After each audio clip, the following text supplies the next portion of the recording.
Contrary to what Sue was mentioning, that well, I don't know if it's contrary. That romance is forefront and history is in the background. I grew up as a teenager reading Harlequin romances, and Harlequin romances were the biggest teases ever, but I couldn't put the stupid things down. But you didn't learn anything really in them, and so I said, you know what? As I write, I have a threefold focus. I want my novels to be intellectually stimulating, historically stimulating, and sensually stimulating. And so I think if you read one of my novels, and my feedback has been from males that, you know what, I don't really like romance novels, but your book was okay. So I think you'll find that I have enough history in there. You're not reading an airhead romance, but I think it's going to make your eyebrows go up when you read it. So I've kind of mixed the two in, loving the Virginia history, U.S. history, and even some world history, and I try to weave it in so that on all three fronts you find something stimulating in each chapter. So I try to, the thing I didn't want to be known as a Harlequin romance, there's more substance. Rose, the genesis of it, everything you see is white people living in castles, and it really wasn't like that. And my mind always goes back to William Thackeray's Vanity Fair. Yeah. I don't know. People don't seem to call upon him as much. I just really like that book, so I don't know why. I mean, I'm a Jane Austen too. I'm not saying that I don't, but yeah, there was that one heiress in there who was the Jamaican heiress who was a mulatto, and they were trying to figure out how to marry her off. Right. Yeah, and I always like to say, well, I'd like to write that story one day, went on the United States track instead. I think we have time for one more question with the panelists. I would like to know, and this might be the thing that tips off some other people in terms of what they might like to know. The one piece of advice that you might give to someone who aspires to write a historical romance that you would feel would be helpful, and again, not making as daunting as people seem to feel that it is. So, now I'm going to start this. Maybe just go ahead. Somebody. Whatever. I'll go. Go ahead, Grace. Fiction for free, and you'll find a lot of people very willing to what's called beta read, which is go over your material. They might read it for the actual narrative part and say you've got some plot problems, you're not following things up. They might proofread for you, fix your errors. They might check your history for you. Just there's cold readers that can tell you just really brutally, this is how I feel about your characters in ways that are a little bit more forward than you hopefully get in a review. And I know there are other writing communities not oriented around Jane Austen that you can find online. I would really suggest trying to find either college students or someone out there wants to read your book. Please, if you're ever interested in writing, the world needs your book. And it's not as hard as you think. You've got to let go of your baby a little bit and let someone look at it and be willing to edit it. But it's not that difficult. It doesn't have to be perfect the first time. It's not going to be perfect. If you think it's perfect, it's not. Go back, look at it again. But it's not as daunting. It's not as terrible. And I really do encourage people to try their hand at it. If you think it's been done before, it's not been done by you. Good advice. The only thing I would add to that is for anybody who wants to write, you have to read a lot. Read. You have to write. You have to, if you're very serious about getting a book published, you have to know if you can go from the beginning to the end. It's really easy to start off and write like the first chapter, but it's the sagging middle that you have to get through to the bitter end. And if you can do that, the history part, you've heard today there's various levels of history in all these books. The history part is something you can learn, but the writing part is something that you have to read a lot and then practice a lot.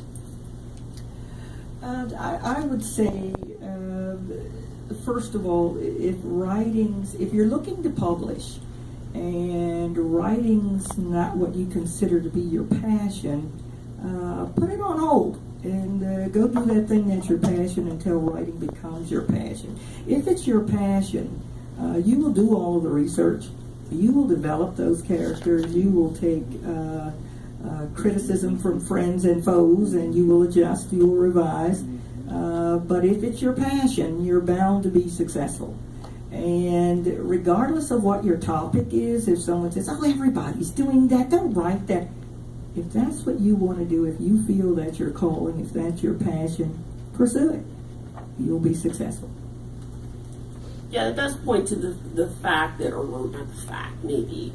Let me refrain that or think about that word a little bit.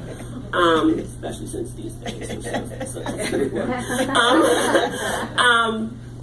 The notion, maybe that historical romance isn't the hot genre right now. I would underscore that, in terms of thinking about it as a passion. And I say that because sometimes I do look upon my contemporary writing friends with a little bit of envy in terms of how much money they're making and this other kind of thing, so there is that. You do have to have a passion for it. I would also add to what these wonderful ladies have said. Sometimes what I've noticed is that when people get through writing that beginning to set through the saggy middle to the end, that they do hold on to their baby. Hold on to that baby for too long. And one of the things I've found to be helpful is to not do that. If you're going to send it out and you're going to pursue those traditional publishing avenues, to send it out and then to start writing another one. People do tend to hold on to that book, that one book, for too long, and it's through the repetition of it that you'll get better with it. At least for me, in this, this is my second or third attempt at this writing thing. I found the more you write, the better it is for you. And it's sort of pin tip kind of. If anybody saw her panel this morning, attested to that. And she's a New York Times bestseller, so she should know. All right, well, great. Do we have questions from the audience? Yes, ma'am. I in 1812 and somebody says okay, I just throw it out. So I was wondering, how do you balance that need for curmudgeons like me? I've been part of many a debate about that. Some readers absolutely expect that, and there's plenty of resources where you can look up the etymology of a word. Within the Jane Austen segment of historical romance, they do really want that authenticity. When I read other Regency romances, it seems like the other readers don't want it as much. So as an author who's now trying to do both, it is difficult for me. I wonder a little bit more. I do try to loosen up my sentence structure a little differently when I'm not trying to emulate Jane Austen.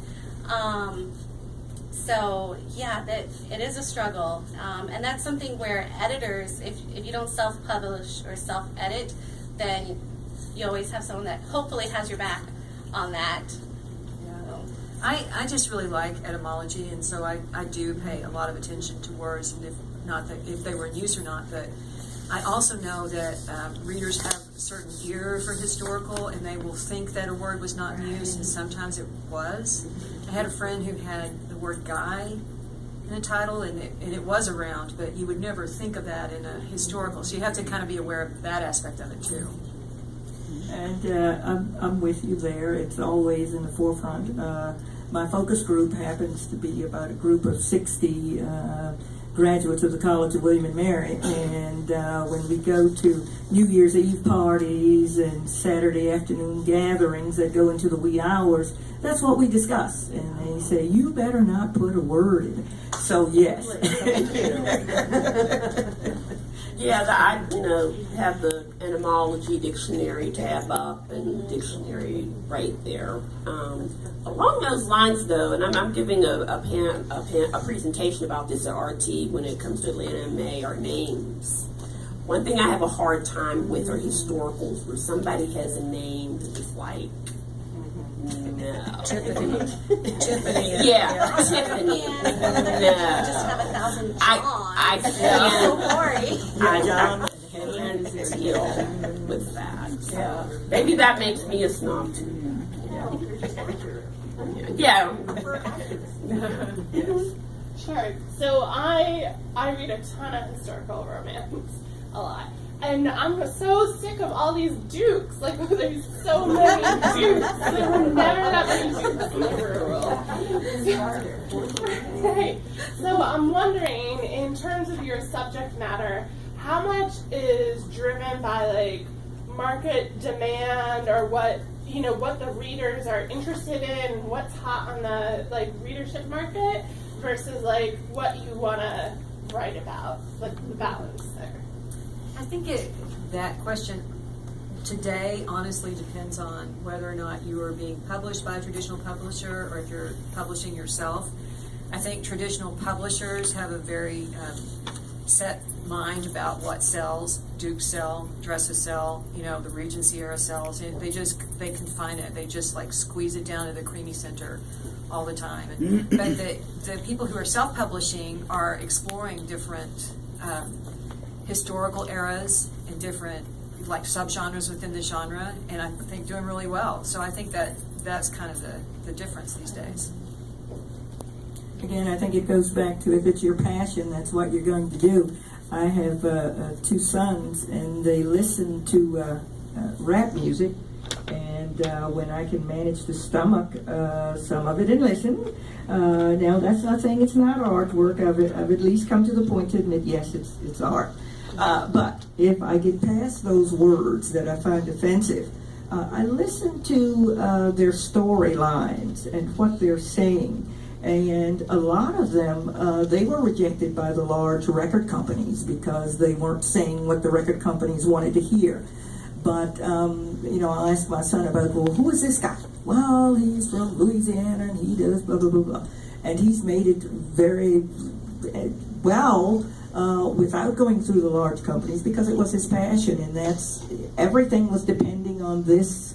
I'll date myself, album, but everything was dependent upon this body of work, and he put everything into it, and he was successful. And that doesn't say that each time you put yourself into it, it's going to be successful, because sometimes you put yourself into it and, yeah, good job, no one notices. But again, it's about pursuing your passion, and you'll develop that sense of excellence as you look at it and revise and ask others to critique. And so it's always, as Piper was saying, you're going through an evolution of writing, correcting, revising all the time. So each work that you do, you change it a little because you get feedback, and it helps you move along. Or something other than, what do you want to publish? Kind of response to anything that I happen to bring up. So, yeah. But along those lines, maybe that's what has sparked my interest in this latest series that I call the Born to Win Men series, which comes from, because I have an interest in onomastics, that is naming of individuals. The heroes all had these born to win names that their mothers gave them in terms of being aspirational. Thus, Champion, that is his really name. His name. He was named after Jack Johnson, the boxer. And he has cousins who are going to be heroes in books 2 and 3. And so the hero in book 2 is going to be named King, and then the hero in book 3 is going to be named Duke. So we'll see how we get a little bit of interest in those books when I put them in the title as well. That'll be interesting to see. More questions? We still have time. No? Was like one more? Yes. Hi. Could you recommend some other authors that you look up to? Other authors within your genre that you enjoy reading? That's always a good question.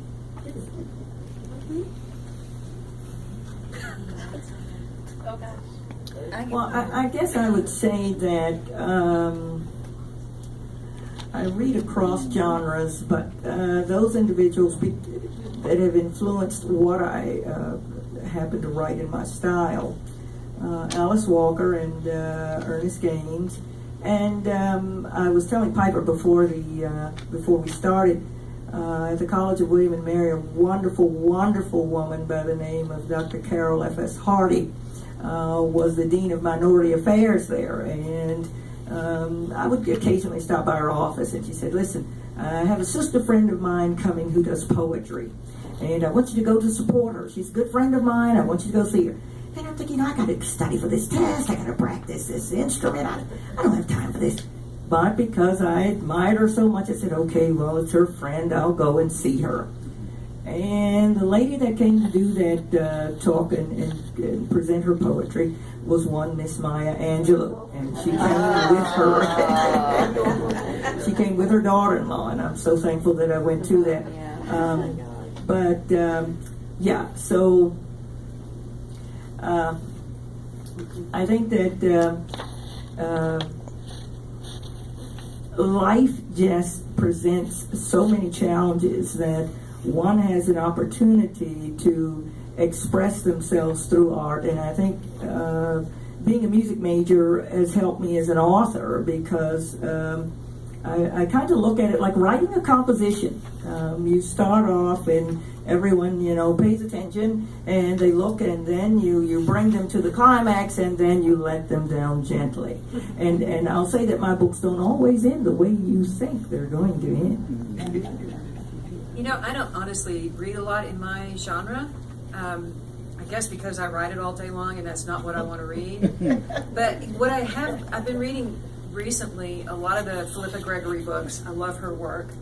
I've been doing the War of the Roses series, and I read a lot of just mainstream fiction, but not a lot of historical romance. I think like Julie, I started out reading a whole lot of, I just read Jane Austen for almost a decade of my life. I only read Jane Austen. My poor college professors were like, please read something else. So obviously I recommend her. Georgette Heyer is noted to write a lot like Jane Austen. And then once I found the fan fiction, I did read a whole lot before I started writing it. But now that I write it, I do spend less time reading it. To drop names of people that I do enjoy, and I feel like maybe bring something a little different to the table than some of the other authors are Leanie Brown and Zoe Burton, and they're good friends of mine. And Leanie especially writes the minor characters, so if you've ever wondered a little bit more about Lydia or Mary Bennett or Jane Bennett or any of these other characters, she does really well with them. And then within Regency Romance, I didn't read a whole lot of romance until I picked up a Christy Caldwell book. And I had this impression in my head that romance was just mush, it was love, and the conflict was fake drama. That was the impression I had in my head. But she has very real and flawed characters. And as I told an editor not too long ago, I'm allergic to a perfect heroine. So I really enjoy that she brings people with character flaws into her books. I do read a lot of historical stuff. For historical romances, I would, of course, say Beverly Jenkins if you have not read. My favorite of hers is Vivid. The one that I've taught most is Indigo. This is where there's more of that scholarly type of stuff attached to that particular title. Along other historical people who I guess have influenced me. I did name my friend Vanessa Riley. I've published 2 anthologies with other historical romance writers who write historicals that are either interracial or feature people of color. That is Lena Hart, Kiana Alexander, and Alyssa Cole, who's now been twice nominated for the Rita. And her big book is making a big splash next week, and Extraordinary Union comes out next week. Along the inspirational types of historical romances, again, sort of one of the things that really got me started off in the particular genres, because a lot of them don't feature heroes and heroines of color. But a lot of people have given me other kinds of tip-offs to the ways in which I might approach my stories. Robin Lee Hatcher, Serena B. Mitchell, I can't remember her name, wrote Heart Moves Worthy. She's another one. So yeah, I do read this stuff a fair amount. It's also because it is my scholarly work as well. So I do have like a dual side thing that I'm doing with it. It's not just for, well, it is for pleasure, but Now, let me it's work let me reading just- too. So let me just add that once you read an S.K. Long romance novel, you need not look any further. You just don't have to we can't people have to have stuff to read, you know, we're like sitting around waiting for your next book. You don't want us to like keep bothering you for the next one, you know, so that's just my fun in terms of that. 2 minutes. Where's she? Okay, so sign again. That's it? Oh, well, okay. Well, thank you very much for coming. Thank you. Make sure you do fill out that evaluation paperwork. She's coming around with the basket. I see her. Put it in the basket. There it is. To get prizes and stuff. Thank you.